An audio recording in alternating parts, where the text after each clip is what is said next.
तभी हम अपने क्लब को बहुत अच्छे ढंग से चला पाएंगे और इसकी मेंबरशिप हम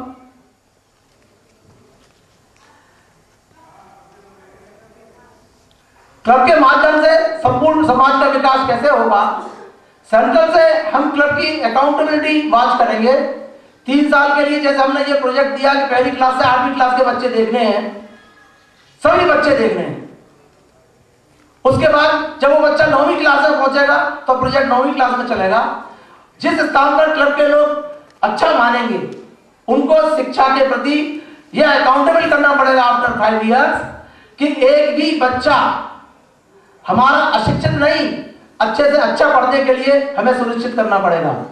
यह कोई मुश्किल काम नहीं है, क्योंकि हमने ये जाकर देखा कि समाज में अगर जैसा कि पिछले वक्ताओं ने कहा कि पंचकाला और मंदिर के लिए पैसा है, मैंने खुद देखा है कि उससे ज्यादा लोगों में ये लगन है कि हम अपने बच्चे को कैसे पढ़ाएं।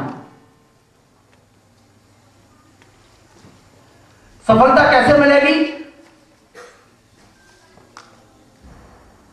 प्रथम चरण में हम 15 या 20 स्थानों पर शिक्षा संबंधी क्लब की स्थापना करेंगे। पहले वर्ष में सिर्फ 15 से 20 जगह करेंगे, जहां पर कि हम यह देखेंगे कि हमारा सक्सेस रेट हो। क्योंकि एक बार हमें समाज में यह स्थापित करना पड़ेगा कि जो हम क्लब खोल रहे हैं, क्लब के सदस्य पूरे समर्पित हैं कि नहीं है, जो हमारे उद्देश्य है वो पूरे हो रहे हैं नहीं हो रहे। मैं आपसे पूरा विश्वास दिलाना चाहता हूं कि 15-20 जगह ये क्लब स्थापित करना हमारे लिए कोई बहुत बड़ा टारगेट नहीं है।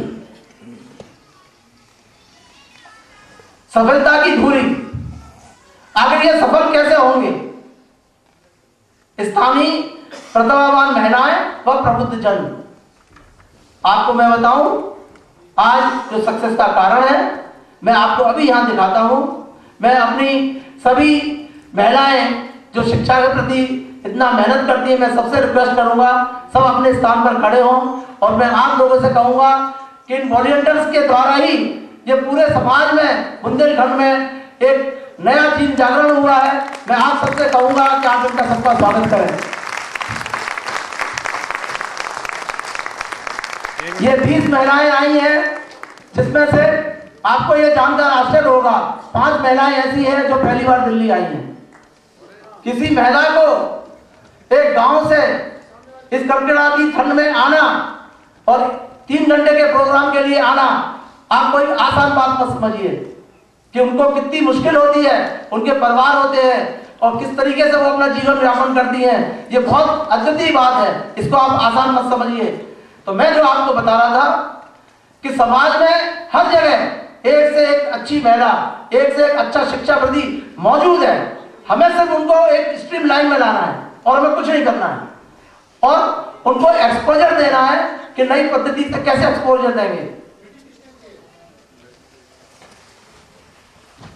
सफलता का जो हमारा आधार होगा, सफलता का जो हमारा आधार होगा वो हमारे मैनेजमेंट और ट्रेनिंग पर निर्भर करेगा। अभी जितने भी यहां व्यक्ति बैठे हैं, इनमें से बहुत सारे व्यक्ति जो है जो प्रथम बार मुझसे मिले हैं और मैंने पूरा प्रयास किया कि मैं उन लोगों से हेल्प लूं और आपको यह जानकर बड़ी खुशी होगी जिन भी नए व्यक्ति से मैंने अपने प्रोजेक्ट की बात करी, हर एक ने मुझे यह कमिटमेंट किया कि अब के आप जब बुंदेलखंड जाएंगे तो मुझे लेकर जाइए। क्योंकि देखिए हमें पूरी रिसर्च करनी पड़ेगी कि हम किस तरीके से लोगों का एटीट्यूड, वहां की समस्याओं को दूर करें। हर जगह की समस्याएं, स्थानीय जो दृष्टिकोण होता है वो परिवर्तन अच्छे शिक्षा विधि द्वारा ही कर सकते हैं, रिसर्च के द्वारा हो सकता है। हमें समाज के जितने भी क्वालिफाइड लोग हैं उनकी हमें बहुत बहुत आवश्यकता है और उनसे ही हम प्रबंधन और प्रशिक्षण का कार्य करवाने की कमिटमेंट करते हैं। स्थानीय समाज का सहयोग, देखिए मेरा अपना खुद का अनुभव है कि जब मैंने 2-3 साल काम किया, समय कम है, मैं लास्ट में एक बात आपको बताता हूं कि 2 स्थान ऐसे थे प्रदीप जी, जहां पर लोगों ने मुझसे हाथ जोड़कर यह कहा कि विजय जी आगे से आप पैसा एक भी नहीं भेजेंगे, यहां आपको सिर्फ यह बताना है कि हमें आगे करना क्या है। अगर 2 स्थान पर ऐसा है तो आज चाहे वहां 500 गांव में 500 गांवों में क्यों नहीं हो सकता है? हमें और आपको सिर्फ एक मेहनत करनी पड़ेगी कि हम लोगों के दृष्टिकोण को कैसे बदले। मैं इस बात के बिल्कुल खिलाफ नहीं हूं कि पंचायत और मंदिर आप खूब बनवाइए, खूब पैसा खर्चा करिए, लेकिन शिक्षा में अगर आप पैसा नहीं दे सकते तो कम से कम अकल तो फ्री में दे ही सकते हैं।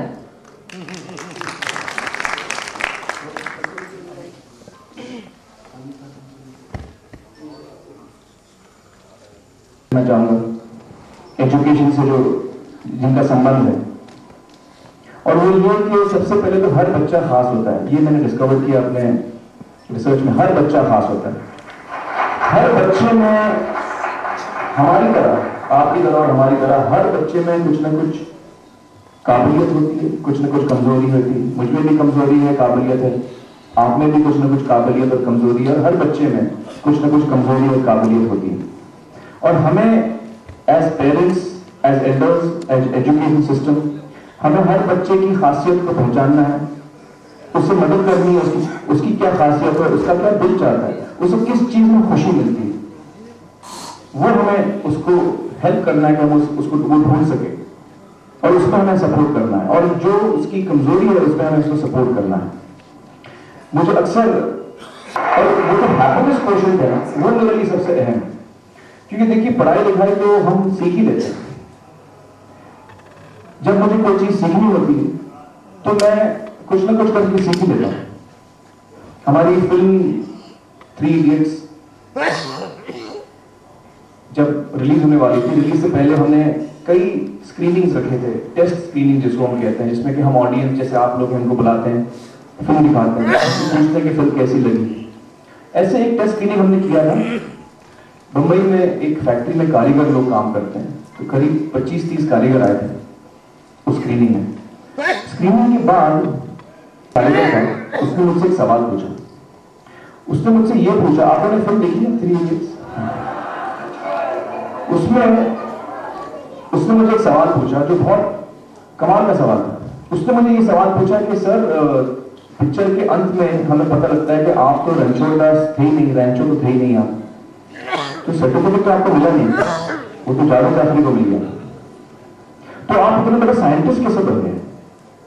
इतने बड़े पेटेंट्स, 400 पेटेंट्स जापानी लोग आपके पीछे पड़े हैं, तो आपको सर्टिफिकेट तो मिला नहीं, तो आप इतने बड़े साइंटिस्ट कैसे बन गए?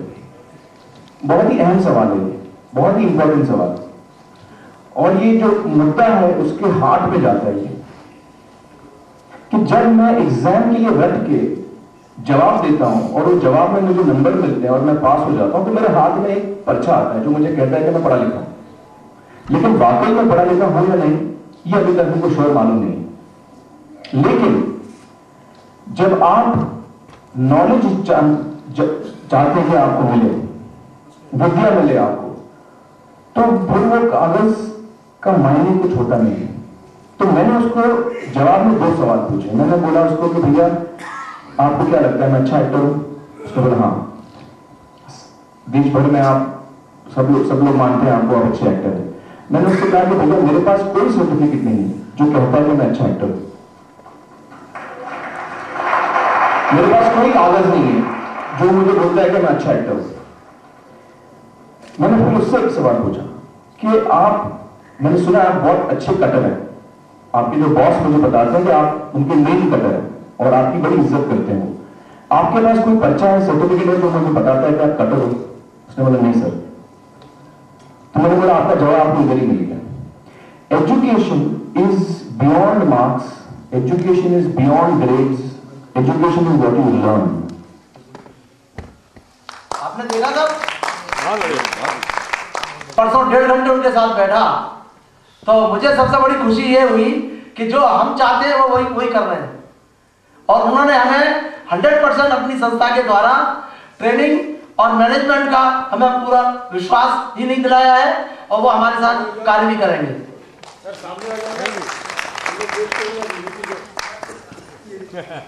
प्रशांत जी,